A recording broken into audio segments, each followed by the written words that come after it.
meeting of the Culture and Visitor Economy Overview and Scrutiny Committee. Thanks very much indeed for everyone that's come along this morning. If I can ask you to make sure that your phone is on silent now, that would be lovely. And can I welcome this morning our new Democratic Services colleague, Amy Pride, this is her first meeting. So I'm sure you'll be kind to her and wish her a long and happy career at South Kesteven. Are there any comments from members of the public? Have we got any members of the public here? No, okay. So could I ask you to take the register of attendance, Amy? Thank you, Madam Chairman. So I've got Councillor Judy Stevens. Yes. Councillor Penny Robbins. Here. Councillor Paul Fellows. Present. Councillor Nikki Manterfield. Councillor Judy Smith. Councillor Jill Thomas. And Councillor Amanda Wheeler. Present. Do we have any apologies for absence this morning? No, thank you. Madam Chairman, may I just register my attendance as an observer? Thank you. Thank you very much. Yeah. If anybody has any disclosable interests this morning, if they could let that be known at the point which is relevant, that would be great. Thank you very much. Now, it seems like ages ago that we met in June, but can we have a proposal? I don't think there are any action points arising from the minutes, and you should all have a copy of the minutes of our June meeting. Could I have a proposer for them, please? Unless there are any corrections. Do you propose? Thank you. And do we have a seconder? Judy Smith, thank you. All in favour of accepting the minutes for the June meeting? Yeah. Okay, lovely. Thank you very much. And then we had a meeting again, as you know, a special meeting on August 3rd. A matter arising from that, Chair. I have a quick matter arising. Is it appropriate now to bring it up from the minutes from the meeting in June? Yes, it is. Yeah, Thank point you. 8, it says the tourism strategic framework. The committee should be expecting a written update on the tourism strategic framework following the verbal update from the last meeting. The report is now behind schedule and is a priority for the cabinet member. Have we got any idea when we might be seeing that report? Could I ask the cabinet member or Nicola to respond? Thank you, Chairman. At this moment, we are going through a change of officers, but it will be a priority once that has been dealt with. Thank you. Thanks very much indeed. Are there any other matters arising? No. Okay, moving on to the August meeting. That was a special meeting that we held on August 3rd. The minutes are attached. Are there any matters arising from that aren't going to be covered in today's meeting? Can I ask for a proposer for the minutes? We accept those minutes. Councillor Manterfield, thank you very much. And could we have a seconder for the minutes, please? Councillor Amanda Wheeler, thank you very much. And can we have a vote? Thank you. Thanks very much. They've been accepted. Thank you, Amy. Lovely. So moving on then, I think that brings us to our first item on the agenda, which is looking at the Leisure SK performance report. And I believe Susie McMahon is here this morning to give that to us. Is that right?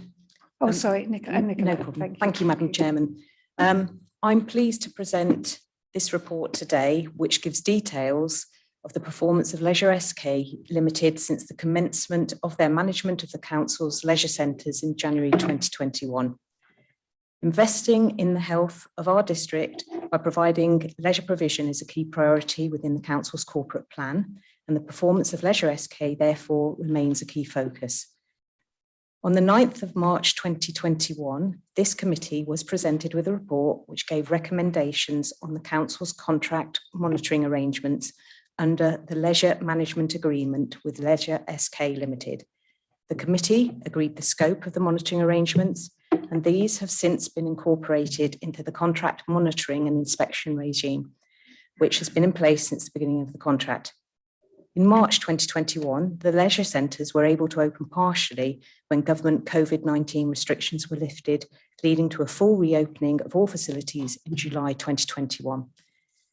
During lockdown, the Leisure SK team worked hard to retain an exercise offer and ran virtual fitness classes for customers. This helped to ensure that existing customers were kept invested in the council's leisure centres and resulted in some new members when the centres reopened. It goes without saying that the challenges of operating leisure facilities under the impact of COVID-19 are considerable, and this has been felt throughout the leisure industry. This is due both to a reduction in facilities available with social distancing restrictions in place, and some customers remaining concerned about the threat of COVID-19 and may have found other means of exercise during lockdown instead of returning to our leisure centres. Customer throughputs are approximately 50% of their numbers pre-COVID, although this is gradually improving. Grantham Mears Leisure Centre is still being used by the NHS as a COVID-19 vaccination centre, which has supported a highly successful vaccine rollout within Lincolnshire. Fantastic feedback has been received from both the NHS and people receiving their vaccinations.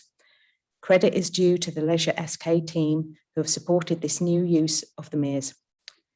As detailed within the report, feedback from customers has been hugely positive since the centres reopened, and as ever, work is ongoing to keep facilities at their best and to provide a high quality experience for customers. It is fair to say that the Leisure SK team who have moved over from the former provider, One Life, have welcomed the new challenge and improved way of working. The council's own leisure officers continue to meet with both the site teams and customers to ensure our facilities meet the needs of all. I'm joined by Susie from the Leisure Services team, and members' views and feedback on the contents of this report are welcomed. Thank you. Thank you very much indeed. Are there any questions from any members on the report? Councillor Wheeler. Councillor Fellows.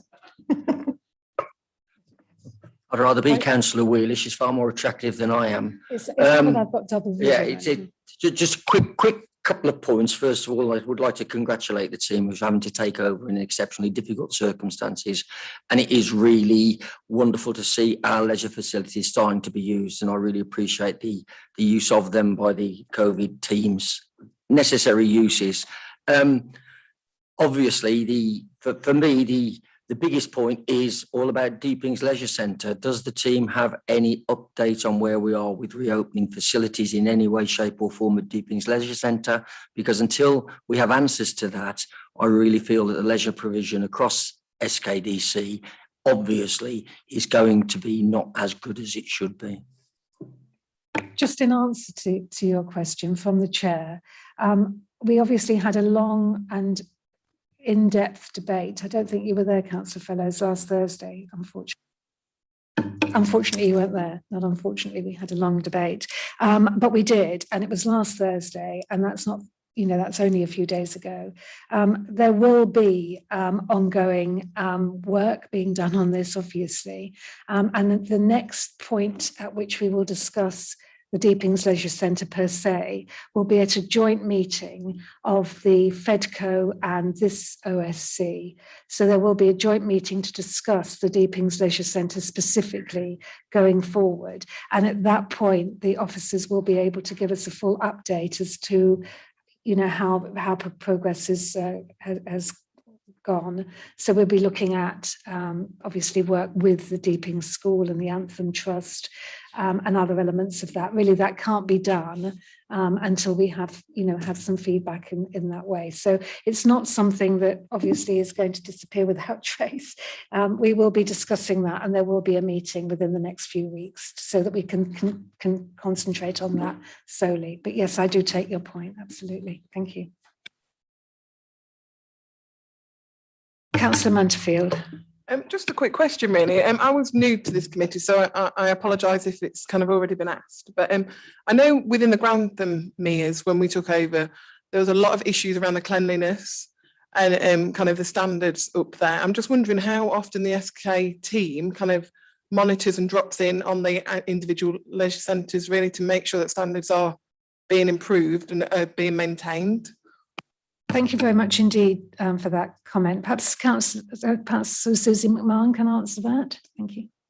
Or Emma Eden. Thank you. Hello, yes, I'll take Hello. that, Madam Chairman, thank you. So within the contract, we visit once a month, but actually the frequency of those visits as they'll reopen, we'll be visiting on a much more regular basis, and that doesn't include informal visits as well. So we might not conduct a formal thorough inspection every time, but obviously we are up there a lot speaking with Leisure SK, the staff at Leisure SK, and interacting with the customers. So I hope that helps.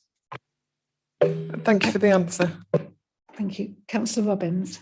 Yes, I'd just like to say as well that with regards to Stamford, it started off in May when there was not a large footfall, really top standard. By July, it declined quite rapidly. So with the cleanliness, is there a rota? There's going to be a rota in place now. Will that be, how often will that rota, will they do a daily check on it? So the staff at Stamford Leisure Centre were aware of some comments sort of July time and revised the cleaning rota around that. They do visit the changing rooms every hour. They do hourly checks to make sure they're clean for customers, but obviously it does depend on the number of, like, how many people have moved through the changing rooms and things. But yes, they're continuously reviewing that rota to make sure that the facilities are clean for customers. Thank you. Thank you.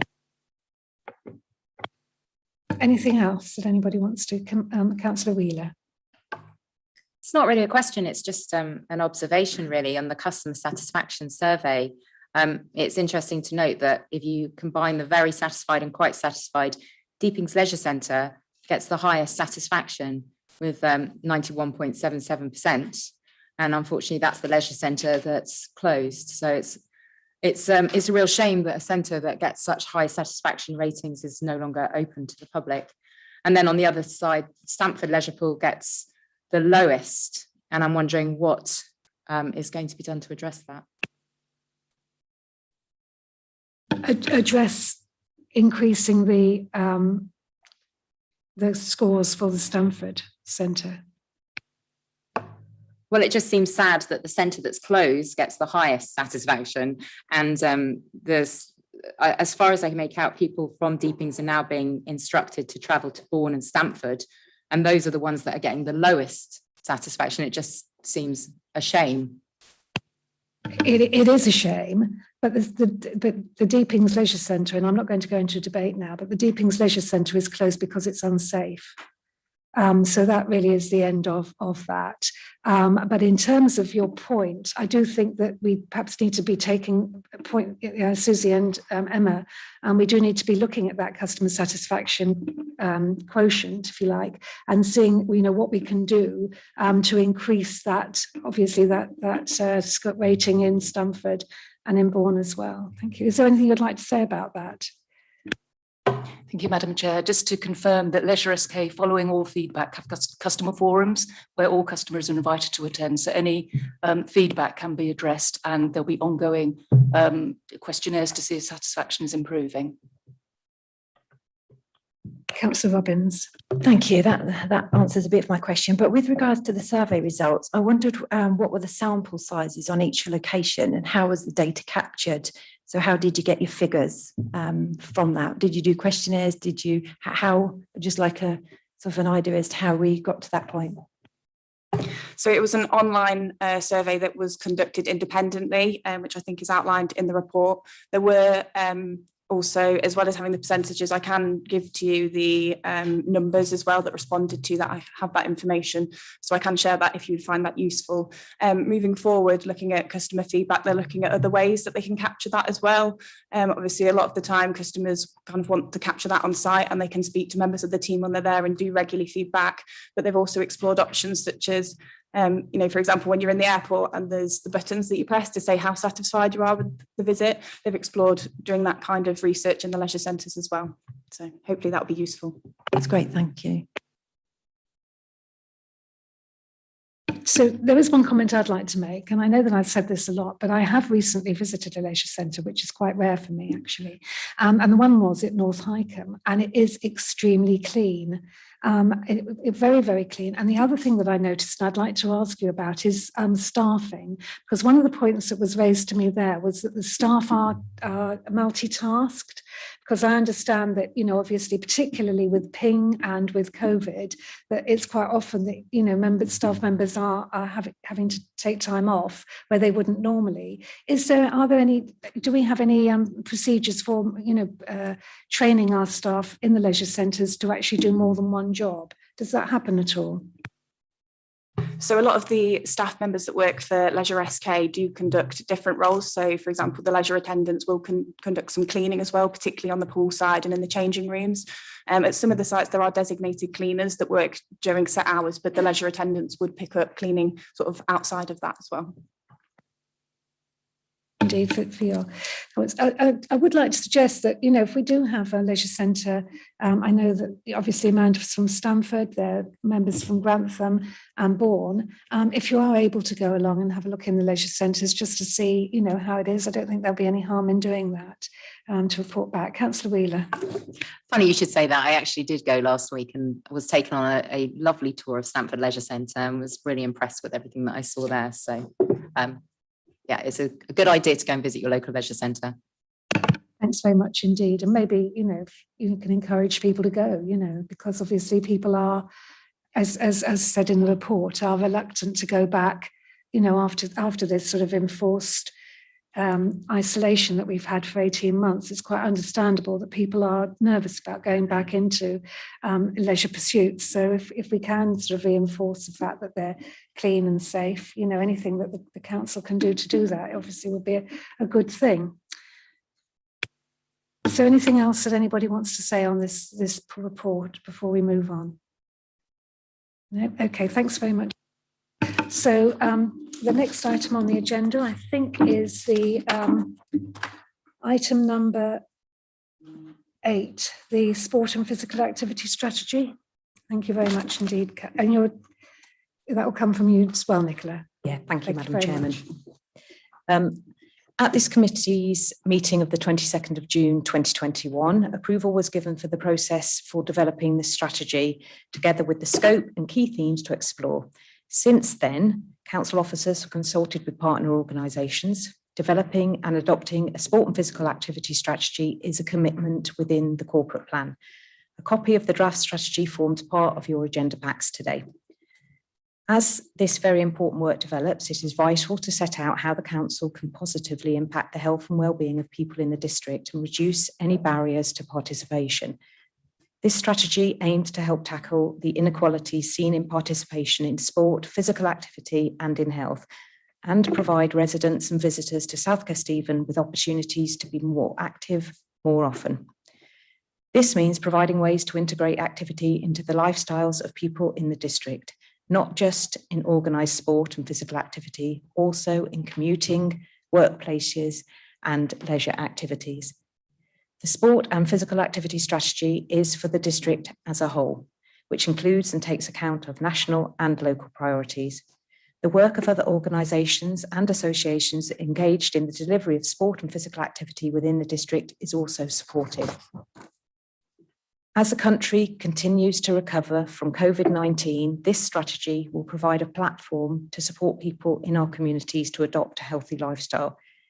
I'm pleased to present this report to you today, which has come about because of the hard work of Emma, who's with us in the room. Committee's views and input into this draft version of the sport and physical activity strategy is very much welcomed. Thank you. Thank you very much indeed. Are there any?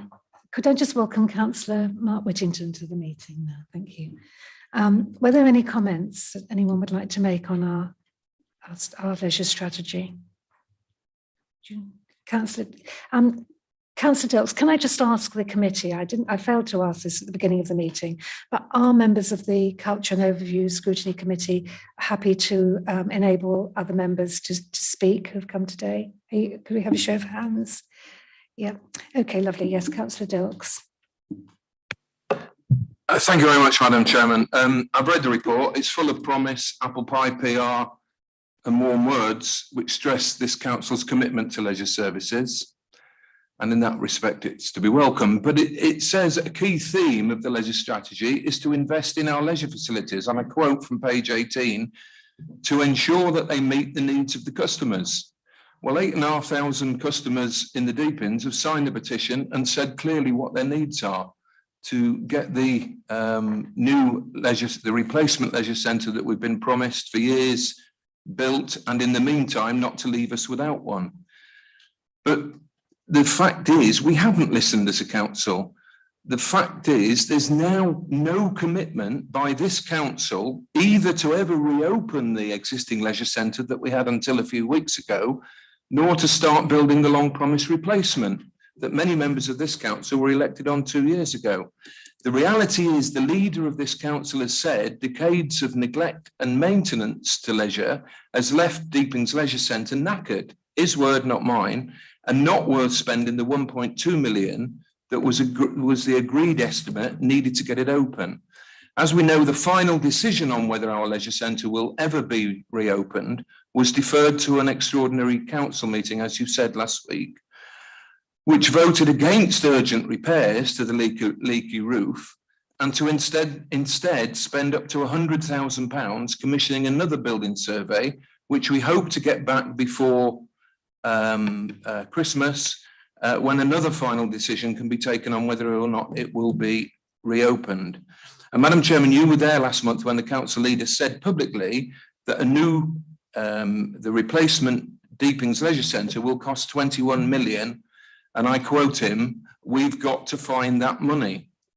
Now, you will also know, as we all do, that the deputy leader who was down to present this report today actually told Deeping voters in May that the money Councillor Cook said had to be found already was available. Councillor Dilks. And I quote the deputy leader, lands and funds. Councillor Dilks, Oh, can I excuse me. stop you there? Oh, Because I've already said this morning that we'd had a long meeting last Thursday in which this council discussed at length the problem of the Deepings Leisure Centre.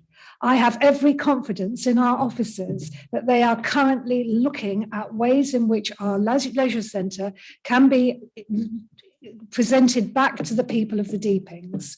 And that will then be discussed very soon in a joint meeting of the Culture and Visitor Economy Overview and Scrutiny Committee and the FEDCO Committee. That will be a joint meeting, and you will be invited to come along to that meeting. And I dare say the chairman will enable you to speak. But unfortunately, we haven't got time this morning to have long speeches about something which we'd explored at length last week, and which, frankly, I feel that the speech that you've just given puts a little bit of a different skew on what was said at the meeting. But I'm not going to go into it now. We will have an opportunity to discuss that at length at that meeting. And as soon as we have the date for that meeting, it will be circulated.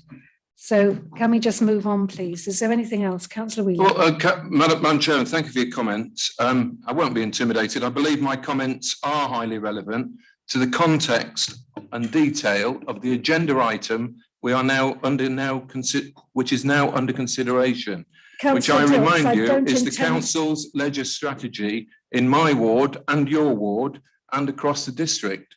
Councillor Dilks, I'm not intimidating you. It isn't normal for other members to speak. I believe our members of this committee have allowed you to speak today. I would appreciate it if you didn't hijack the meeting. I'm not hijacking the meeting. You were going on for a very long time on a subject that we had a whole meeting to discuss, not even a week ago. So I'm going to stop you there. I'm not intimidating you. I'm inviting you. Well, you are. You're stopping free speech. And I've got to say, Madam Chairman, I think there's been enough stopping of free speech in this council over this issue. And I'd be grateful if you'd hear me. Well, I think we have heard you. I have invited you to the next meeting of this overview and scrutiny committee and FEDCO, which will then discuss the Deepings Leisure Centre in full. And we will then have concrete actions which are currently being moved forward by officers of this council, and we won't be undermining anything that they're going to be doing by discussing it now. So there is no stopping of free speech. We're going to discuss it in the right way at the right time, and that will be in that meeting, and you and others will be invited to attend, and I expect that you will have full input then. So there is no stopping of free speech, thank you. And I'd like to move on now actually to Councillor Wheeler, who indicated, sorry, Councillor Fellows, who indicated next. I'm sorry, and then Councillor Wheeler. Thank you, Chair. Yeah, I was, notwithstanding what my colleague has just said, and obviously I brought it up at the beginning of the meeting, it is an issue, we're all aware of that, but moving on a little bit from that, but when I read through this report at about 12 o'clock last night, my initial feeling was a bit like Councillor Diggs, it's a bit of fluff, but it really isn't. I've reread it this morning, and I am actually quite impressed with pages 12 and 13, which actually give an action plan. And what impresses me most about it is the column that says how we will achieve this. And I'd just like to say, I really like the way the thinking goes on this. And I would say it's definitely down to our committee to question and to challenge and to see whether these actions are actually attempted. Not actions can always be achieved, but it does set out a positive plan to move forward leisure and participation in leisure in South Kesteven. So I withdrew my thought from 12 o'clock last night that it was a load of fluff, because there's lots of pretty pictures in it, and there is some very constructive thought plan, and as a strategy I think it is definitely moving us forward. So thank you for that. Thank you, Councillor Fellows. Councillor Wheeler, did you want to speak? Thank you. I did. Thank you, Madam Chairman. I only saw this morning when I arrived, so I've had a cursory glance at it, and I agree. It's a fantastic report, and well done, Emma. I think the priorities that we've got from what I've just looked at it, the first priority was improving the health of residents and visitors by encouraging and providing opportunities for people in South Kesteven to be more active more often. If we can't provide leisure services, for all across the district, are we going to be supporting and providing grants to community groups to come up with ideas for how they can find leisure activities within their area? Is that something that we're going to be looking at doing? And also, I just took a screenshot, so I can't see the page, but ensure participation is affordable and accessible to the whole community. Obviously, for the people in Deepings who aren't able to go to their leisure centre, are we going to be providing any bus services or any ways of helping them to access our services to ensure that it is affordable and accessible? Nicola, thank you. Good, valid points. It's all open for discussion at the moment, and decisions will be decided at the right moment. I could see that Emma was nodding about something. Was there something you were eager to respond on as well? I was just going to add that obviously our leisure centres play a big part in opportunities for people to be active, but actually there's lots of other things that go on in our communities that provide opportunities for people to get out there and be physically active. So part of this strategy talks about outreach work. So that's not just in our leisure centres, that's out in rural areas and utilising green spaces and other public facilities. So it's not, as much as the leisure centres do play a big part in this, and I understand it's a motive subject, it's not just how we deliver this in our leisure centres, it's about across society. So we've done some work with Lincolnshire County Council around like active commuting, and there's various projects going on around that. So we will be looking not across the board, not just what's delivered in the leisure centres.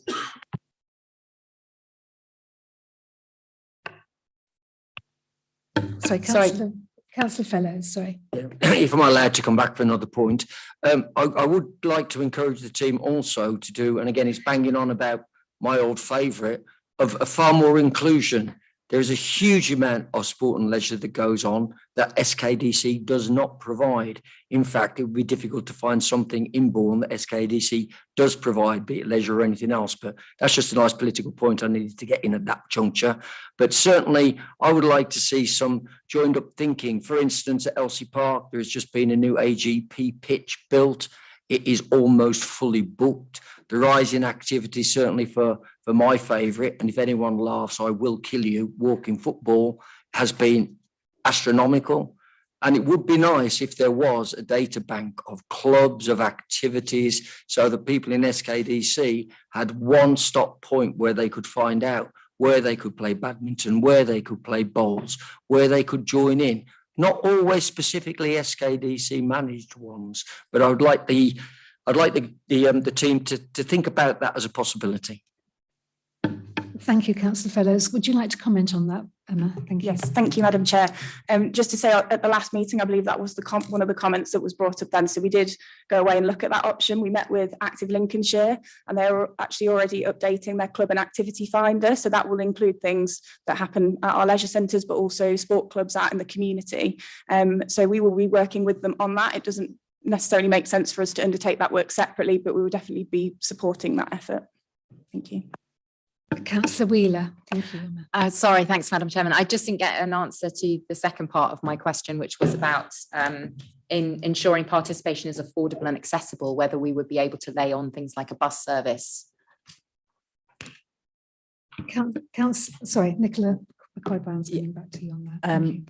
I thought I had answered that. I think it's part of the discussion that will happen that will be separate to this meeting today.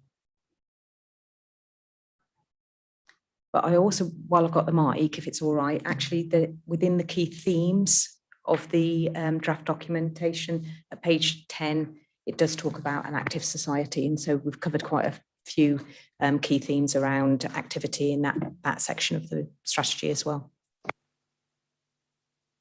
Did you want to say something, Emma? No, I just from the chair, talking about the deepings, but we do have in deeping, on Jubilee Park, we actually have a trim trail that's been relatively recently installed. I didn't know whether that might be a focal point for some activity that might be something that South Kesteven could initiate or work with somebody to do. We also have a huge number of football clubs in.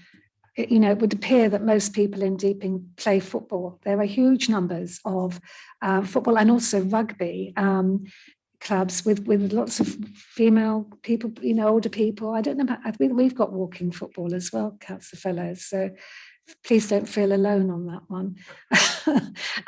But we do, there is a plethora. So if there's any sort of difficulty in getting hold of people, then please do.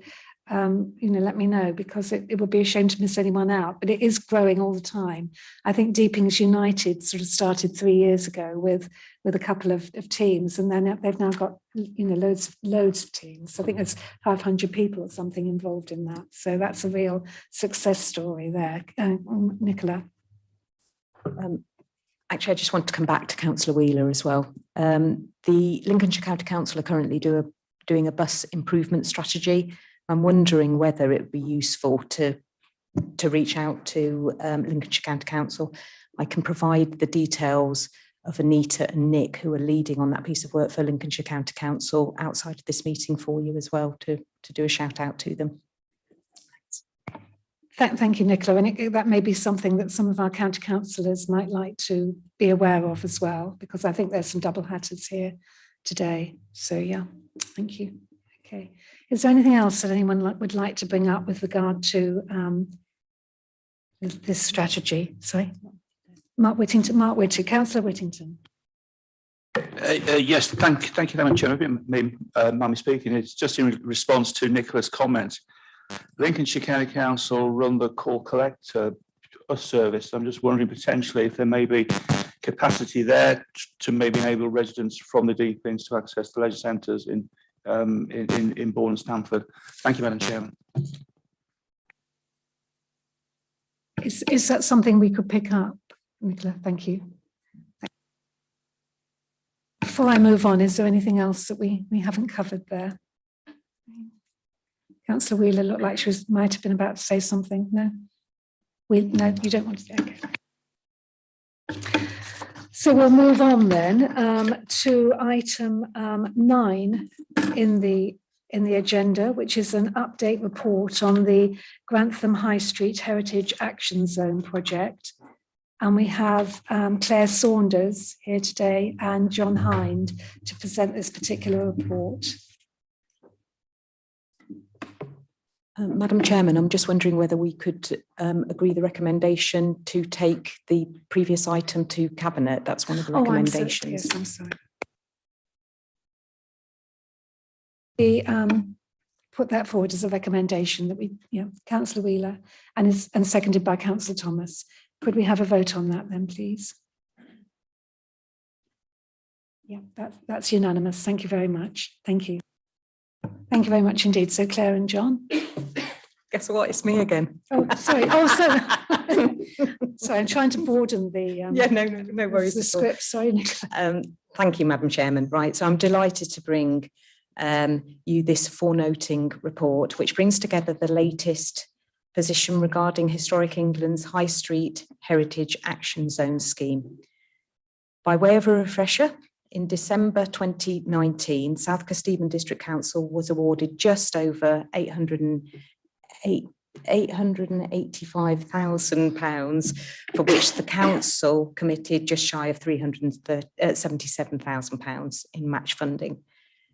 Grantham is one of 68 high street heritage action zones across England, and I'll get my teeth in.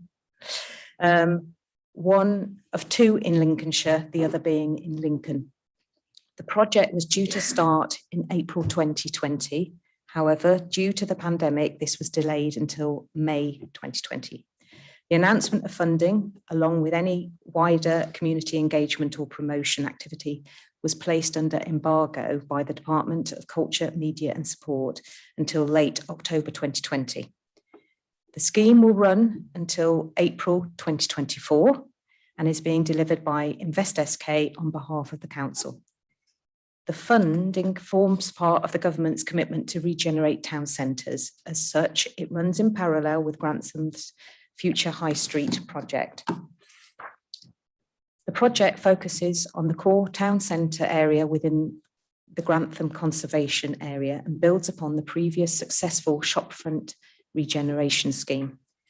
The aim is to deliver a further 10 to 12 shopfronts and building regeneration projects, deliver public realm enhancements along with meaningfully engaging Grantham stakeholders and the wider community with decision making, informing them about the history and heritage of the town centre and the benefits of preserving the historic environment for the economic recovery of the town. Funding will assist in bringing some of Grantham town centre's most iconic buildings back into use and will support the development of a revised appraisal and management plan for Grantham's conservation area, updating the current document created in 2012. In March 2020, an additional £90,000 of funding was secured for a programme of cultural activity to be developed and delivered by the Grantham Cultural Consortium. The programme will include a range of activities celebrating Grantham's heritage, ranging from traditional exhibitions, dance, theatre and fine arts. Activities have been designed to engage a diverse range of participants. The project will build and strengthen creative networks in the town and will support creative practice in the town also. The timing of this report couldn't be better, as from the 10th to the 19th of September, the National Heritage Open Day scheme takes place. It's England's largest festival of history and culture. Of note is the free-to-download Grantham High Street Sound Walk. Historic England has worked with the National Trust and Sound UK to bring hidden histories and stories to life across 6 High Street Heritage Action Zones. Grantham Sound Walk is part of a series of self-guided, immersive sound walks to take listeners on a journey of discovery.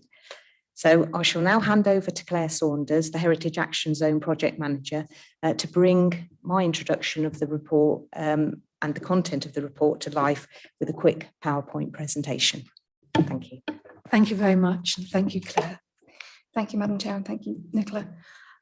So as Nicola's mentioned, the Grantham High Street Heritage Action Zone project, which is running in Grantham until April 2024, focuses on the core of the retail town centre within the conservation area. So on the map there, the black line is the extent of the Grantham conservation area, and the blue and yellow areas are the Heritage Action Zone. The blue area is our priority 1 area, because it contains the highest concentration of historic buildings within the town centre, and the yellow area is a priority 2 area, although those priorities are very loose in terms of how and where we would consider doing activity. So as well as focusing on the core retail area, it also focuses on the areas around St Wolfram's Church and Grantham House that hold the majority of Grantham's Grade 1 listed buildings, and obviously are very significant for the heritage of the town. Should be able to move the slide on, please, Jordan. Thank you. So again, just to comment on those figures from Nicola, it's a 4-year project. The total funding from Historic England that we awarded was around 887,000, with around 375, I've put on here just a sec, but it's about 376,800 something from SKDC over that 4-year period. It's estimated that there'll be around £150,000 worth of private sector investment, which comes from private owner contribution to building grants with a minimum of a 20% contribution from people participating in shopfront regeneration, and an associated cultural programme. There was an initial £10,000 pilot project which was completed over winter last year, and the main £90,000 grant that was secured from Historic England earlier this year, to which there's no match funding requirement from SKDC. So that's £90,000 for cultural activity coming purely from Historic England and their partners for that cultural programme. Thanks, Jordan. So one of the reasons why this investment in heritage is so key in really driving and supporting Grantham's town centre regeneration is due to its really impactful influence on sense of place. So there's a quote there from Robert Merton Solo, a Nobel Prize winning economist, when he was asked to comment on town centre regeneration and how to bring high streets back into a core of community, where he comments on the importance of places having a distinctive identity, a real sense of place, in order to wanting to drive people and get people to engage with their town centres. Otherwise, as he says, places run the risk of being all things to all persons and nothing special to any. And as we know, having a special draw is really key. And in terms of looking at heritage with that, it's a major factor that our high streets are, generally speaking, and particularly in South Kesteven, they are historic environments. So nationally across England, 48% of retail premises are historic properties. So clearly investment in those retail buildings in that historic environment is a natural way to help regenerate high streets and town centres. Thanks, Jordan. So in Grantham, within the Heritage Action Zone itself, so just within those key areas of really 4 or 5 streets, we have 104 listed buildings and monuments, with a breakdown there, the majority of Grade 2, but 5 at Grade 1. And anyone doing the maths there who's saying that 97 plus 2 plus 5 plus 2 is 106, not 104, that's because the 2 scheduled monuments in Grantham, which are the Market Cross and the Conduit House, both in the marketplace, are also Grade 2 listed. So there's a duplication there. So just in case people are checking my maths there, but it just goes to show just within that core of the town centre, that's the majority of the buildings on Westgate around the marketplace, and a reasonable proportion on the high street are listed at Grade 2 or above. Thanks, John. So we thought what might be useful to do is just to give an overview of some of the schemes that were developed under the previous shopfront regeneration scheme, which was in partnership with Historic England and South Kesteven District Council, the Seeker scheme being the partnership scheme in conservation areas. That's a Historic England abbreviation, which is why it's wordy. So just to give an overview of what some of the shopfront projects that we're developing at the moment will continue to deliver within Grantham. I pulled 3 of my favourite examples from the previous scheme. So this is 77 Westgate, now Kitchen and Coffee. Whenever we're developing schemes, we work with architects and the owners to come up with designs that are based on historic images, archive images, historically accurate images, and also retaining as much of the original material as possible. So the scheme that was delivered early in the shopfront scheme regeneration programme transformed a bargain booze convenience store into what is now one of the most popular cafes in Grantham. And it's been really, really successful in lifting and changing the kind of environment and atmosphere on Westgate. Thanks, Jordan. This again, 90 Westgate. Apologies for the slightly grainy image there of the original frontage. I wasn't able to find anything higher quality at the time. But again, transforming the what had been a long-term vacant former nightclub at 90 Westgate back into its original kind of historic layout and reinstating the historic shopfront, which again, then that building found a tenant very quickly and is operating as a very successful deli and cafe. Thanks, Jordan. And 95 Westgate, former indoor market cafe, which is perhaps my favourite of all of the schemes that was developed under the shopfront regeneration scheme, the original one. Taking again a long vacant and quite dilapidated looking property and transforming it into again something that's really very aesthetically appealing and that really sits within the historic character of Westgate as opposed to something which really rebelled against it.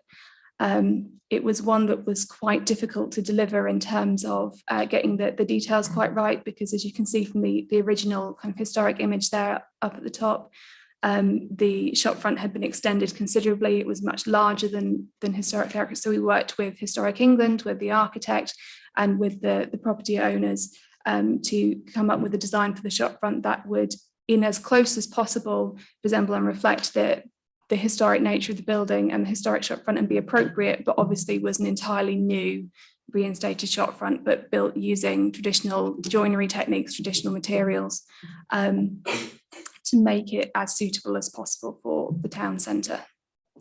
Thanks, Jordan.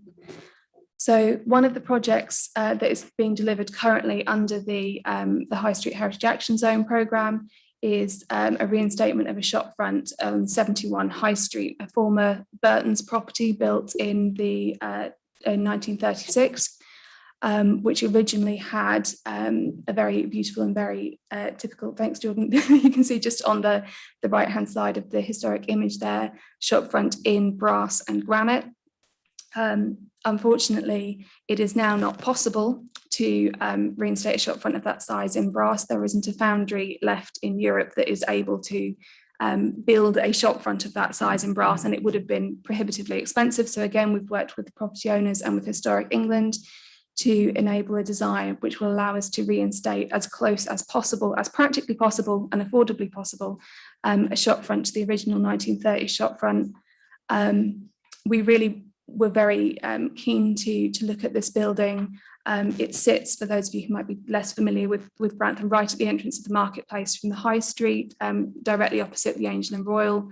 So by doing a shopfront reinstatement on this property, bringing it back, it will really highlight what is a very attractive Art Deco building within Grantham, but also improve that entranceway into the marketplace, really make it stand out, improve the setting of the Grade 1 listed Angel and Royal, and really have kind of a greater impact than simply putting a new shopfront on a building, in making it a really kind of engaging area and highlighting the heritage and architectural value of the town centre at that point, and as a key gateway as well.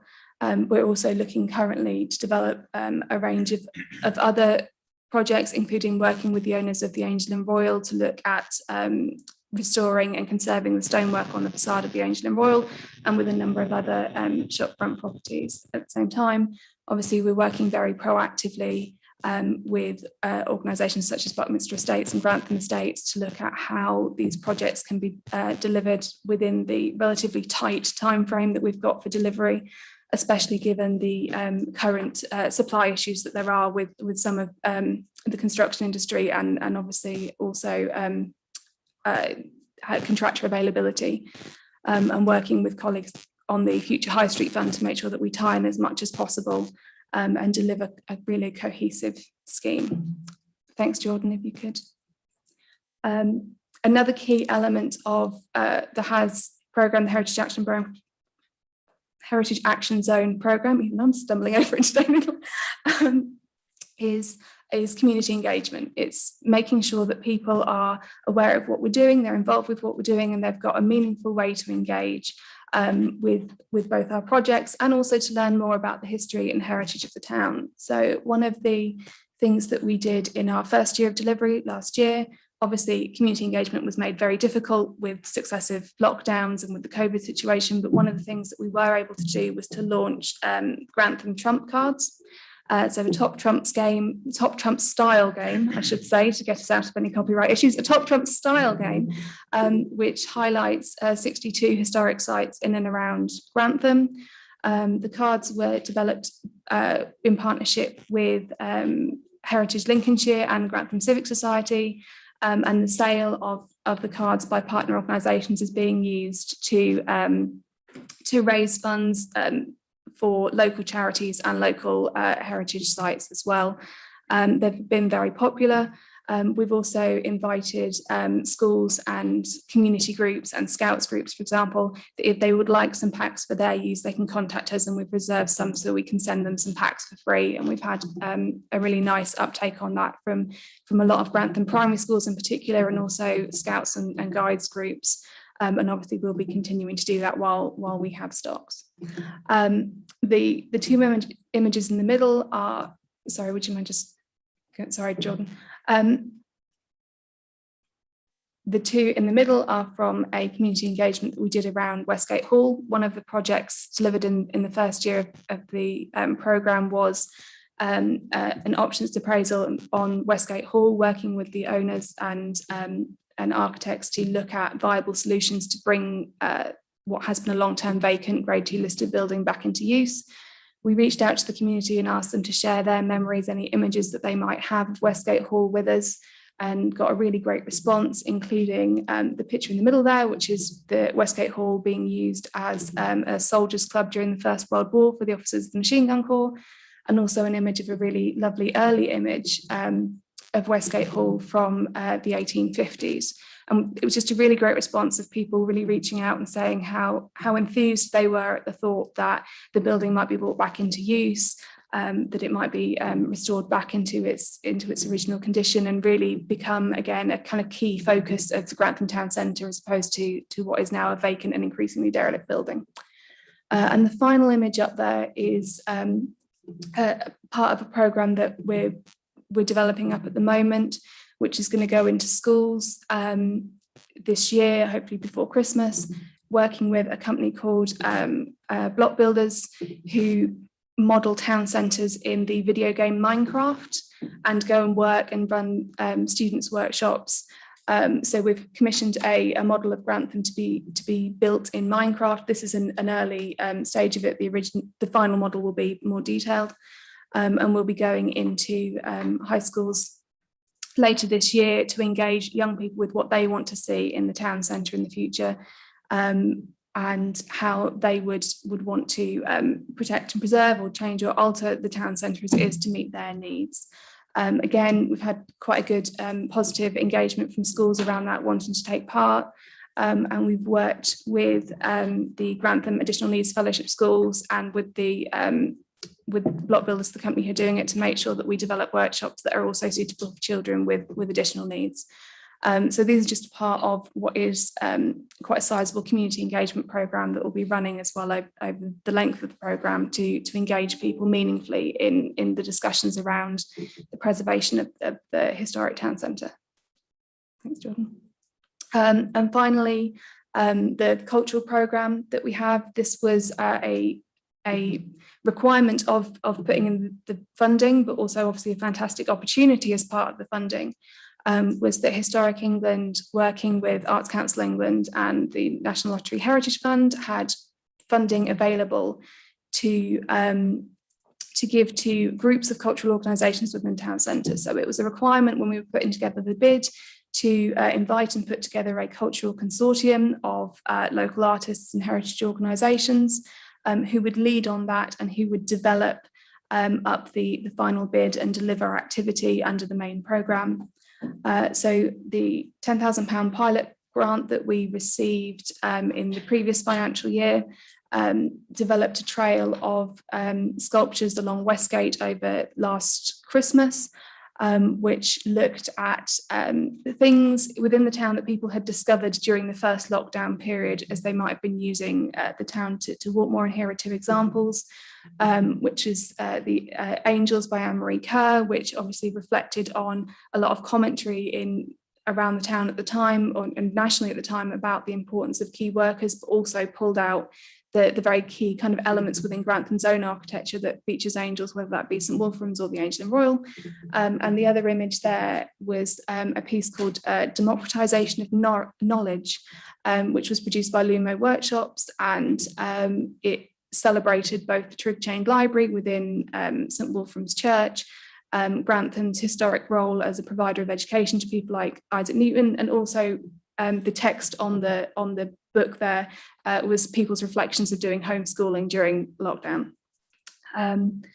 So it was really great at kind of galvanizing the consortium together, and then everyone worked together with obviously our support to put together a bid which secured £90,000 worth of funding, which will deliver the current and ongoing cultural programme that will be delivering activity until January 2024. Thank you. Thank you very much indeed, Claire. That was really interesting. Does anybody have any comments? Councillor Fellows and then Councillor Manterfield. Always me, sorry. Wow. Isn't it lovely to see something so positive and so exciting? Thank you for the presentation. I thought I could sleep through it and not say anything because it's Grantham, and you know me, I'm so born-centric, it's ridiculous. But the work being done and the potential is phenomenal. I was really excited by the last slide and the chances for working through some cultural work. I think we really need to make sure that as a committee, we keep what's happening in this project totally linked to the next item, arts and culture and events. And we do have a lot of joined up thinking that enables us to use this really exciting project in a really positive way that enables us to explore all the cultural possibilities, all the educational possibilities. Thank you very much.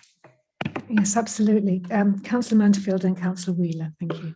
Thank you, Chair. I don't know if this is the right time, but I've just a couple of questions really, because I am Grantham Councillor, as you know, and I think the work that's been done is absolutely amazing, and it's really lifted Westgate in particular. However, how does that link, and how do we pick the properties that we're going to kind of look at? And also, how does that link with new shops coming in? Because it's beautiful down one side of Westgate, and then there's a bit of an eyesore appeared on the other side of Westgate, which I just feel, because we're still in the project, that could have such an impact on moving forward.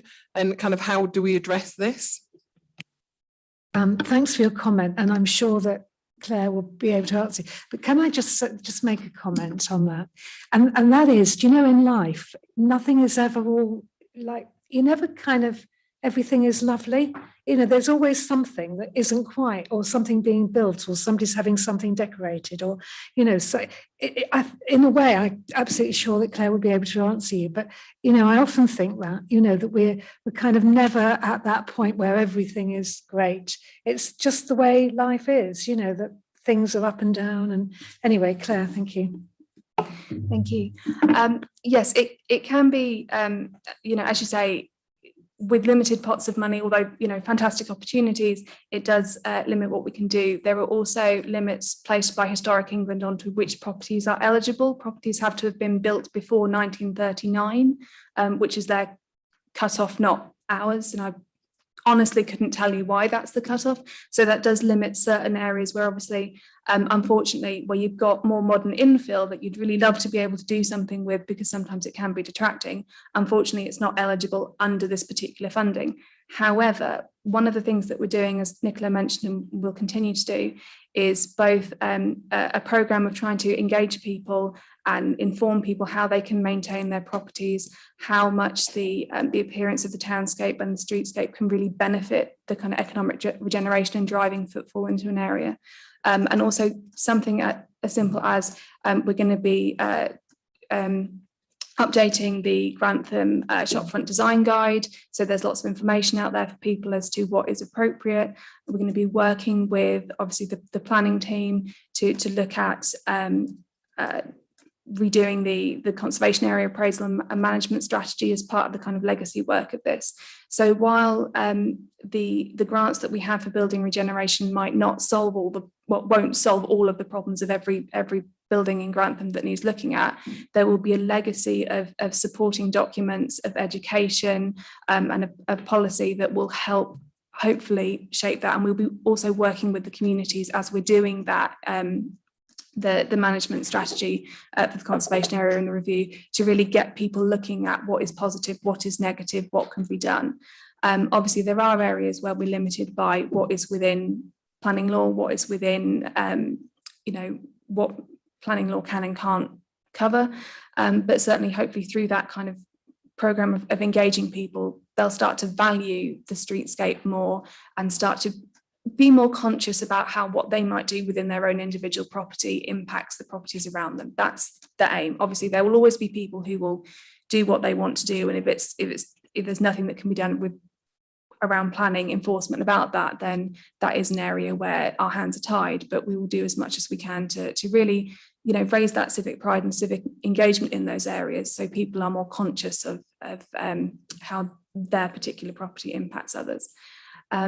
And with regards to your question about how the properties are chosen, we promote the grant scheme and will continue to promote the grant scheme. And often it is either the tenants or the property owners who come to us and say, we would like to take part.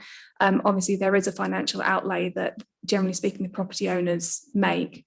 So not everyone is willing to do that, even for what can be quite a sizable grant. However, through this programme and through the Future High Street programme, we work quite closely with Buckminster, with Grantham Estates. So if there is a particular building that we know is within their ownership that we would really love to see improved, and 71 High Street being one of them, we've got a good working relationship with them now, so we can go to them and have that conversation, and they're really very supportive of the scheme. Obviously, that doesn't negate independent owners of properties from taking part. We're working with independent owners too, but it can be slightly harder in those cases because there is a financial commitment that they must make as well. Thank you, Claire. John.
Thanks very much, John. Councillor Wheeler. Thank you, Madam Chairman. I'd just like to reiterate what Councillor Fellow said about making the most of this project. It's really exciting, and I look forward to maybe having one of our committee meetings at one of the featured properties whenever we're out and about again. And I thought it was a great presentation, Claire. Lovely slideshow, seeing all the pictures, and I particularly like the community engagement. Genius idea, whoever came up with using Minecraft to engage the children. So the project is lasting up until 2024, I believe. And so I'm just wondering what plans there will be to move it on to the rest of the district. Obviously we applied for funding. Will it be possible to apply for funding so that we can do similar projects in Bourne, Stamford and Market Deeping? Because it seems like a really exciting opportunity and I'd love to see it across the district. Yes, thank you. I mean, on that, actually, you did sort of I was thinking perhaps in the past when we've met as a committee, we have had a pre-meet prior to our committee meeting. I thought maybe at our December meeting, we could have organised with Claire perhaps to have a pre-meet in one of those. I saw that coffee shop that looked rather nice at the beginning. Perhaps we could meet there and perhaps have a little look round as well before our next meeting. So I'll liaise with Claire to see if we can get that done, if that's okay. If everyone thinks that's a good idea. Yeah. It was very compelling, I think, your presentation, Claire. And I must say, I did think that it was really worthy of a TV programme. It's very interesting. And I think that it's really obviously the way forward for the high street because, the Me Too high streets have obviously long past their sell-by date and everybody's decided that actually that's not where they want to be. So I think these individual characteristics and plummeting the history of the past and looking at things slightly differently is obviously the way forward. And so all power to you. And I think you've done very, very well. And to you, John. You wanted to speak. Thank you.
Thanks very much. Yeah, I think we all appreciate what you're doing, Claire, and all power to you.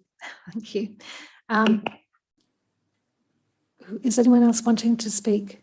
Oh, sorry, Councillor Whittington. Thank you. Thanks, Madam Chairman. I'm really pleased I came today because to see the presentation as somebody who's lived in Grantham for the majority of my life, I can remember the town from the 1970s onwards, and I've seen some of those buildings, especially Westgate Hall, which for as long as I can remember has always sort of never.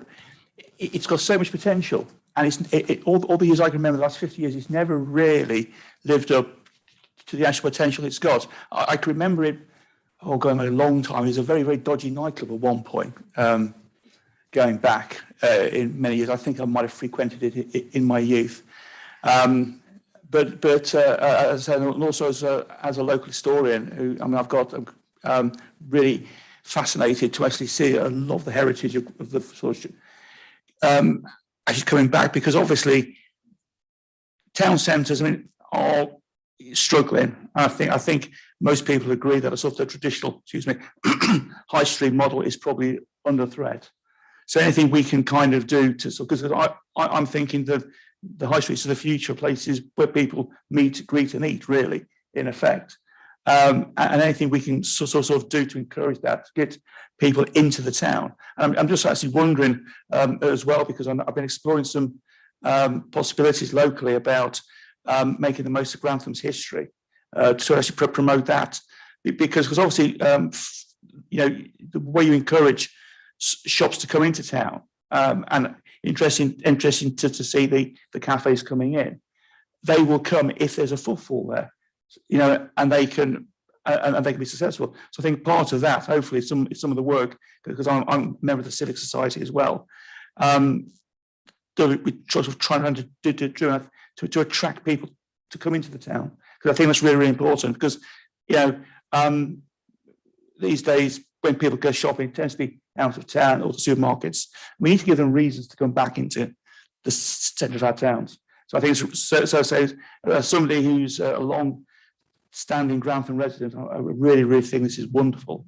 Really pleased I came today, and all the best for the future, and hopefully can be extended across the other towns in the district as well. I think it's really positive. Thanks, Madam Chairman. Thanks very much, Councillor Whittington. Is anyone else wanting to say anything? Again, you can speak again if you like. No. Yes. So taking sort of from that, it would be lovely to take you up on your offer of some sort of combined, coffee shop trip or a little bit of a walking tour. And I'll leave that with you and perhaps Nicola to arrange for prior to the next meeting, when it may not be quite so sunny. That's the only thing. But we accept that you can maybe be able to move mountains, but you perhaps can't sort of fix the weather. But the other thing that does cross my mind is, and I just will say it, the museum, some of the work that you're doing in terms, actually, Councillor Whittington, I kind of worried when you started to speak and you said, I can remember. And I thought you were going to say that you could remember when there were horse and carts outside and, the whole beautiful, but obviously not. It was a little bit of a grottier period of history. But yeah, that I will say the Grantham Museum, because obviously a lot of the material that you're uncovering is a great resource for people going forward. And I know that's something Councillor Trollope-Bellew and I have discussed. So we mustn't keep that out of our sights, really, because that's important to Grantham going forward. Claire, can I? Yeah, thank you, Madam Chairman. If I can just comment on that to say that the Grantham Community Heritage Association, who, as you know, run Grantham Museum, are part of the Cultural Consortium programme, and we're working with them as well, to look at how, when we're doing our community engagement work and the kind of wider cultural work, we can involve them with that and work on projects collaboratively as well, to kind of support both our aims. So we're engaging with them on those projects, and obviously actively through the Cultural Consortium as well. I think there might be some opportunities there with the National Heritage Lottery Fund for the Grantham Museum, if there were to be a sort of separate organisation to deal with the museum, because it just looks ripe for, for that kind of activity to be going on there. Really, there needs to be some work, doesn't there? Yeah, I think there would certainly be opportunity for that. Obviously, we have to be a little bit careful when it comes to the Heritage Action Zone and the cultural programme, because the National Lottery Heritage Fund contribute to that financially. So we'd have to be careful that projects were distinct, obviously in line, but distinct enough so they weren't double funding, which is something that they can't do. But, certainly there's opportunities at the moment, and through Arts Council England as well as Grantham Museums, an accredited museum, to obviously look and help them develop along those lines. And certainly something we'd be happy to, have conversations around and support around as well. Could that be some sort of legacy project out of this, sort of going forward from 2024?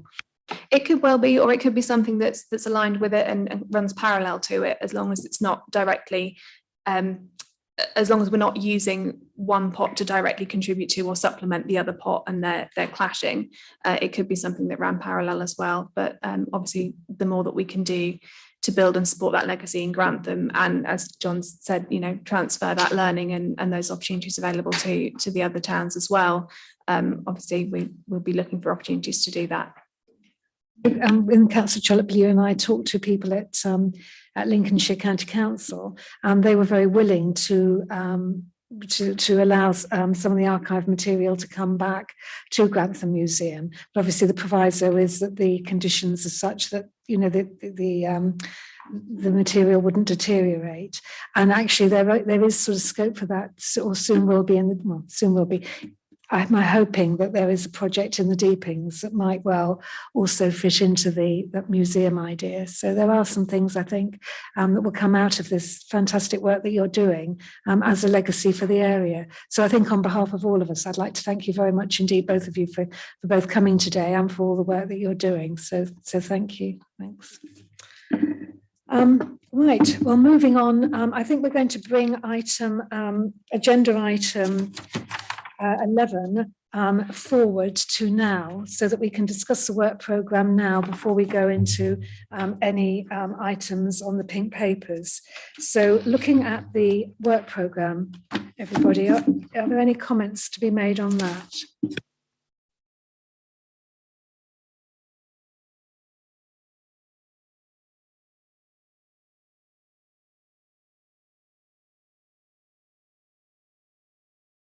There is a comment that I'd like to make then, and that is relating to the meeting of the 21st of December, when there will be a review of the local outdoor markets as the council seeks to maintain their viability. I would like us to look at that as a group with a working party on markets, because I would like to revisit the Deepings market. And so I would like to take that on board. And we did discuss this earlier this morning, and we wondered if any committee members take the opportunity of being on a working party on a virtual meeting that might be easy to organise. Sorry, Councillor Thomas and Councillor Wheeler. Yeah. Sorry, I was going to ask a question about that. Was that specifically Deepings or across the whole district? The review is across all of the markets, but what isn't on there really is the Deepings market, and I would like to sort of revisit that if possible on that, in a working party, if you wouldn't mind. So, Councillor Fellows and then Councillor Wheeler.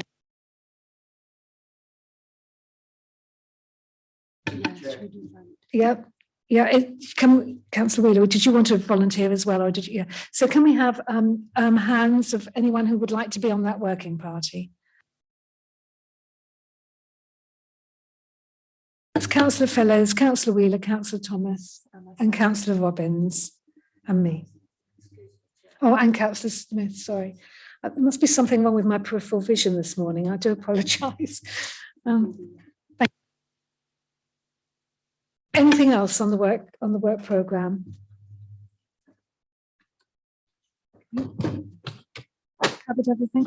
Okay, lovely. Thank you very much indeed for that. So now we're going to move forward onto agenda. And before I hand over to the Cabinet Member for Culture and Visitor Economy to introduce the report, I would like to point out that when we do enter the debate section, if we stray into discussion of the pink papers, we will need to head into private session at that point. This agenda item, we did obviously have a healthy discussion on the special meeting on August the 3rd. And I know that officers and the council, the Cabinet Member have been working hard to address the questions from the report's last airing. The committee have had the opportunity to ask direct questions of David Rushton, who was the author of the independent review from SLC, who joined us remotely. And members have received, I think, responses to the questions that they had both during and after that meeting. So I think that if we can now go into that item, and I think that's going to be to Councillor Trollope-Bellew to introduce. Thank you. Thank you, Madam Chairman, for again agreeing for this item to be brought back to your committee after the meeting of the 3rd of August. And then, as now, I do stress that none of our arts centres are at risk of closure. Numerous questions were asked both during the special meeting and shortly afterwards. Today, 36 days since we last met, the report in front of you addresses the additional information requested by members. Before the discussion on the report and its recommendations take place, I want to set the context. The financial challenges facing local government have been well documented. South Kesteven, like all councils, are having to adjust to new ways of operating to continue delivering the vital services residents and businesses rely on. Whilst arts, culture and events are not statutory services, like regular exercise or a good night's sleep, they are proving important to the district's health and well-being. The review undertaken by Sports, Leisure and Cultural Consultancy was not reliant purely on hard data. I am pleased that key members of the arts team shared their knowledge. Since the review's publication, so too have members and the public. Voices have been heard and listened to. The message is clear. There is a strong desire to ensure a vibrant programme is not only maintained, but developed. However, continuing with an existing level of subsidy that runs to around 11% of the council's total budget is unsustainable. Something has got to give. Stripping out areas of duplication of back office functions marks the start of the transformation process. In the current climate of continuous change, the council needs to make sure that not only is the staffing structure value for money, it is also fit for purpose. There are 4 recommendations before the committee today for approval to help the officers, and I make that good on paper is good on practice. The first recommendation relates to the structure to provide a cohesive leisure and arts service. The staffing structure is the nerve centre of the arts, culture and events service and requires constant attention. The truth is, councils are always in the process of restructuring their staff. This is a process never undertaken lightly. I have taken care to work with officers to ensure a long enough lead time. However, the challenging financial outlook of this council as a whole has meant doing nothing is no longer an option. The second recommendation is for this committee to review the key performance indicators and future operating models for the centres. The work programme of this committee should reflect this. The third recommendation is for the officers to bring back to the committee detailed options for delivering arts, events and cultural services. And the fourth and final recommendation is for the cultural strategy to be amended so that everyone is clear on what should be achieved. South Kesteven has a proud history of supporting the arts, and by acting now will help ensure this continues. Thank you, Chairman. Thank you very much indeed, Councillor Trollope-Bellew. Are there any questions that anyone wants to put at this point?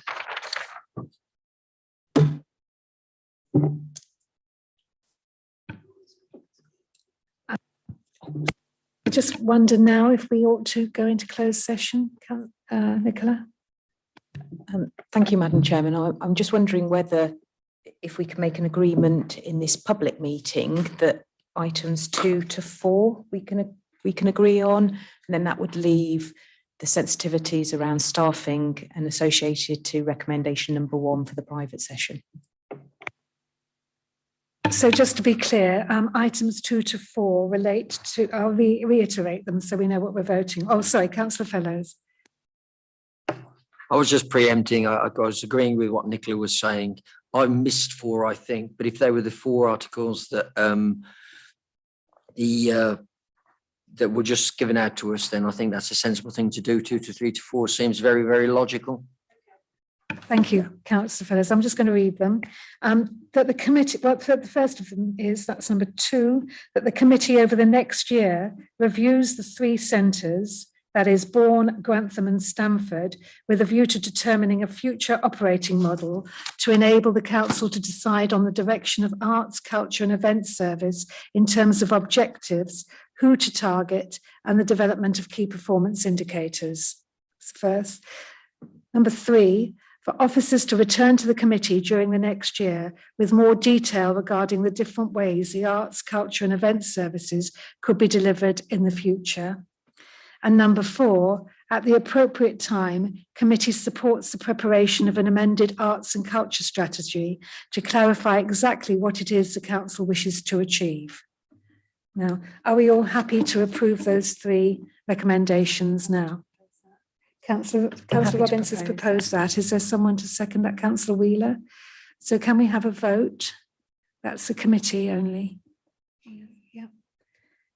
Okie doke, that is unanimous. Thank you. Okay.